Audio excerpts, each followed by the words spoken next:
El señor Andy Carrión, muy buenos días. Ha tenido la amabilidad de estar con nosotros para escuchar a su colega brasileño. ¿Qué conclusiones saca y qué impresiones se forma usted de lo que ha escuchado? Lo que acabamos de escuchar, Fernando, tiene que ver con las irregularidades que han habido en todo el procedimiento, no solamente para obtener decisiones en la judicatura, sino también para el procedimiento de someterse a colaboraciones eficaces, ¿no? Lo que tú has señalado en una de las preguntas es qué viene en adelante, qué consecuencias va a tener la decisión de este Tribunal Supremo brasileño, y la consecuencia inmediata es de que todas las pruebas que se han producido y han sustentado las decisiones que hasta ahora se han emitido, esas pruebas ya de por sí mismas son inválidas, con lo cual debería en este caso promoverse alguna nueva prueba que sustente o justifique un nuevo procedimiento. Es por eso que ya el caso prácticamente en Brasil va a tener que comenzar de cero, pero las pruebas que se han venido produciendo por las irregularidades en el procedimiento ya no van a tener validez de cara a una nueva acusación. ¿Lo que ha anulado la Corte Suprema es todo lo actuado o algunas fases de él o algunos procedimientos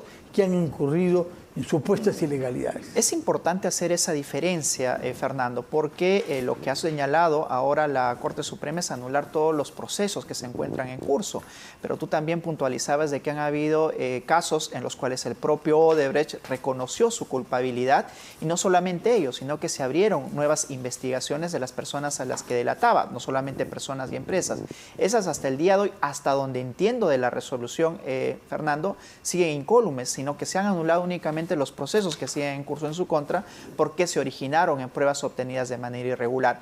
Y eso tiene que ver, Fernando, porque seguro luego vamos a abordar qué impacto tendría esto en nuestro país, con el procedimiento a través del cual se obtuvieron las pruebas. Recordemos de que había una cierta coordinación entre el ex juez Moro y también el quien dirigía este equipo, que era Dallagnol.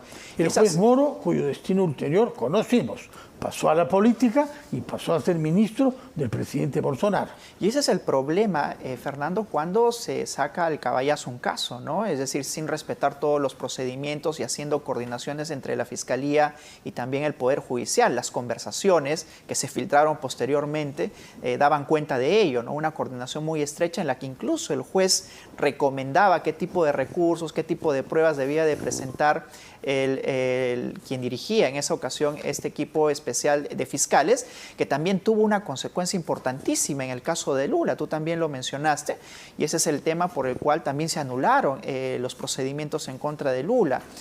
No necesariamente tiene que ver con que ya él esté gobernando y que justo en el gobierno de Lula se han venido anulando como un castillo de naipes todos los procesos. Habría que ser un poquito naif para no sospechar que hay alguna conexión entre el poder readquirido por Lula, implicado y hasta preso en el caso, y lo que vemos viendo que pasa con la justicia en su país.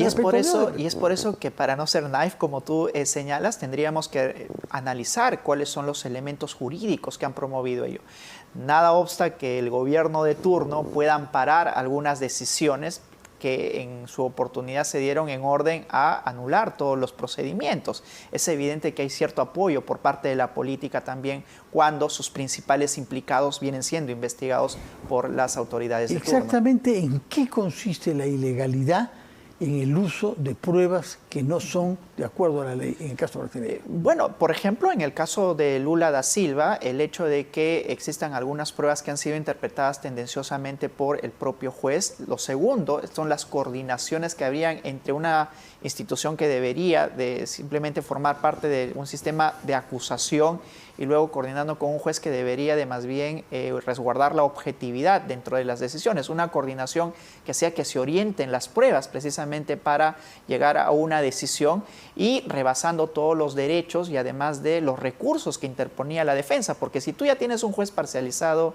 Fernando, es evidente que no van a amparar ninguno de los recursos que interpone la defensa. ¿Por qué lo sucedido en las investigaciones de Lula debería promovida sin duda por Aldo Moro, que luego se reveló ser en efecto un feroz adversario político? Eso es lo grave, porque entró, repito, al gobierno de Bolsonaro y lograron poner a Lula en la cárcel, al parecer ilegítimamente. ¿Por qué lo que se ha hecho respecto a Lula debe repercutir sobre todo lo hecho sobre Odebrecht?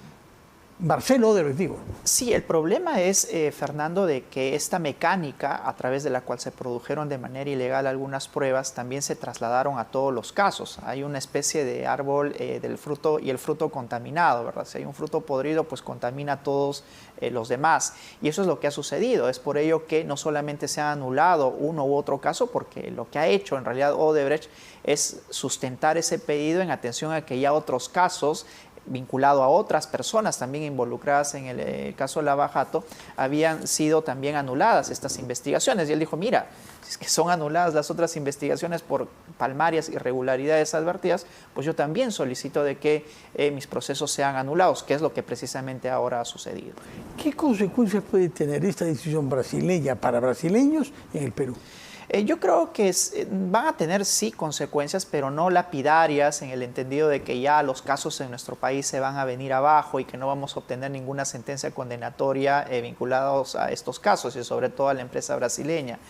Porque la producción probatoria que ha seguido la Fiscalía en nuestro país no solamente se ha concentrado en las pruebas que han sido otorgadas por los brasileños en el ámbito de la cooperación, sino que aquí mismo se han producido, Fernando, colaboradores eficaces, cuentas, pruebas. Y sus testimonios se sostienen en sí mismos sin necesidad de contar con el respaldo de los brasileños hoy en vías de ser santificados. Por supuesto, ¿no? Además, Fernando, tú has también podido apreciar de que en los últimos juicios pues, los brasileños ya no se están presentando como testigos, pero ellos ya han brindado declaraciones previas y esas declaraciones ante la ausencia de los brasileños van a tener que ser oralizadas, leídas en el juicio. Si bien es cierto, no tiene el mismo peso que mediáticamente, digamos, tener al testigo en la inmediación para que él pueda confrontar a los jueces y abogados, sí va a tener de todas maneras un valor. Pero hay una puntualización jurídica que hacer. Ya se ha revocado la colaboración eficaz en contra de Barata en nuestro país, pero eso no significa que se haya dejado sin efecto el procedimiento de colaboración en sí, porque ha habido un juez, Fernando, quien ha tenido que velar por la corroboración de los dichos del colaborador. Es por eso que finalmente se emite una resolución judicial para homologar una colaboración. Lo que se ha revocado son los beneficios, en rigor, que ha obtenido Barata en nuestro país y que eso sería más bien el discurrir de los otros brasileños y yo diría incluso hasta la propia empresa. Aprovecho de su presencia acá para un tema peruano, que no tiene ya que ver con las relaciones internacionales de la justicia, que es el documento que hemos conocido del Ministerio de Justicia, sosteniendo que la ley, votada en primera lectura en el Congreso, declarando y modificando los términos de la prescripción de los crímenes de lesa humanidad, es viable, pero con observaciones. En primer lugar, ¿qué significa eso? Porque tenemos entendido que el gobierno puede promulgar las leyes u observar las leyes. Acá resulta que es viable, pero con observaciones. Es absolutamente contradictorio, Fernando, porque si uno advierte cuáles son los motivos de estas observaciones, primero dicen que es viable, pero con ciertas observaciones más bien deberían de haber concluido de que no es viable, ¿no? Porque las observaciones al parecer son mucho más preponderantes dentro del documento que se ha emitido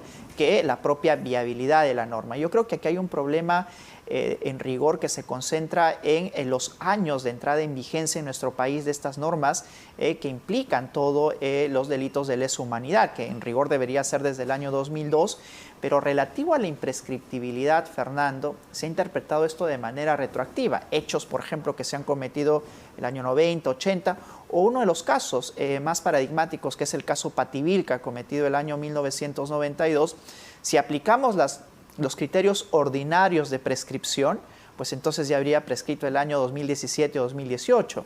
Sin embargo, si aplicamos la imprescriptibilidad de los delitos, tal como lo señalan los pactos internacionales, pues entonces el día de hoy, aún el día de hoy, este caso podría seguir siendo juzgado. Pero de hecho, sigue siendo juzgado. Quienes argumentan que debe ser modificada la ley, dice, esos pactos internacionales, sobre todo el Tratado de Roma, ha entrado en vigencia en el Perú en el año 2003. En consecuencia, no se puede juzgar a nadie por crímenes que han sido tipificados solamente en el 2003. Claro, en tanto sean delitos que tienen que ver con lesa humanidad, como por ejemplo el delito de genocidio, desaparición forzada, pero eso no significa que delitos equivalentes del Código Penal ordinario, como el de homicidio calificado, secuestro, sigan siendo juzgados. El problema siempre radica en la prescripción. Bueno, veremos qué contesta entonces la señora presidenta y su primer ministro que son abogados ambos también, aunque a veces no parece, sobre este tema, porque lo que dice es que ha recibido un informe un poquito civilino. Es viable, pero con observaciones.